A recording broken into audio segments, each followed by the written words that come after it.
तो चलिए दोस्तों, आप सभी को इस वीडियो में खेसारी लाल यादव के एक बहुत ही बड़ा रिकॉर्ड के बारे में बताने वाला हूं। तो वीडियो को एंड तक देखते रहिए। जो लोग चैनल को सब्सक्राइब नहीं किए हैं वो लोग कर लें, क्योंकि चैनल पे हर खबर सबसे पहले आता है। आप सभी को बता दूं, टीम फिल्म भोजपुरी के फेसबुक पेज पे खेसारी लाल यादव की फिल्म अपराधी का एक video clip 300 million views cross कर गया है। जी हाँ दोस्तों, खेसारी लाल यादव की फिल्म अपराधी का एक वीडियो क्लिप फेसबुक पेज पे, टीम फिल्म फेसबुक पेज पे 300 मिलियन व्यूज क्रॉस कर गया है, जो कि आप लोग स्क्रीन में देख सकते हैं। कंपनी ने पोस्टर भी जारी किया है और बहुत ही बड़ी बात है। 300 मिलियन व्यूज क्रॉस कर जाना बहुत ही बड़ी बात है। और फेसबुक थोड़ा सा यूट्यूब से अच्छा रिकमेंडेड करता है।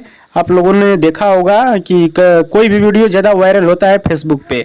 बाकी अभी का बड़ी खबर यही है कि खेसारी लाल यादव की फिल्म अपराधी का वीडियो क्लिप टीम फिल्म के फेसबुक पेज पे 300 मिलियन व्यूज क्रॉस कर गया है।